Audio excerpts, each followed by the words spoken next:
Düzdür qardaş. Elə müştərilər də olur. Yəni ümumiyyətlə inanmır, nə desən də. Yəni onlar da qınamıram. Çünki o qədər maşinlik ustalar peyda olunub ki, bir şey deyir, başqa şey deyir, yığır, nə bilim. Ya axıra kimi demir. Baxırsan düz deyir, amma axıra kimi demir. Yəni bildiyini demir ki, eybi atılmasın. Yəni belə ustalara görə müştərilər də, bəzi müştərilər başlayır ustalara şübhə ilə yanaşmağa. İndi bizdə də eləsi olur. Adətən eləsi olanda mən çalışıram onu zaman itirməyim. Yəni mən olduğu cürə deyirəm, görürəm ki, bu müştəri başlayır ki, bəs burası belə olsa nə tür olur? Orası belə deyə.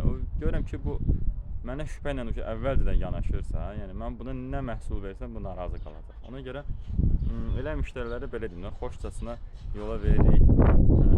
İstəmir özü bilər. Belə nə onları qınayıram, nə də ustaları qınayıram. Amma dediyinizdə də həqiqət var.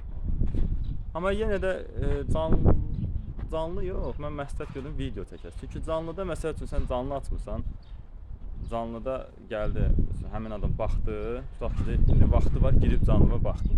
Amma videoları ki, sən paylaşdın, çəkdin, o adamın gün ərzində haçan vaxtı olsa, qabağına çıxanda baxacaq. Belə, yəni video canlıdan daha yaxşı işləyir sosial şəbəkədə, amma daha çox sosial şəbəkədə, yəni kimsə maraqlanırsa, məhsulun satışı necə eləmək lazımdır, nətər öz brendini qabağa çəkmək lazımdır, sosial şəbəkələr necə işləyir. O haqda profildə Telegram kanal var, ora keçid eləyin. Dərslər olacaq, inşallah 6 nəfər var, inşallah 19 nəfər də olandan sonra başlayacağıq. 19 dənə boş yer var.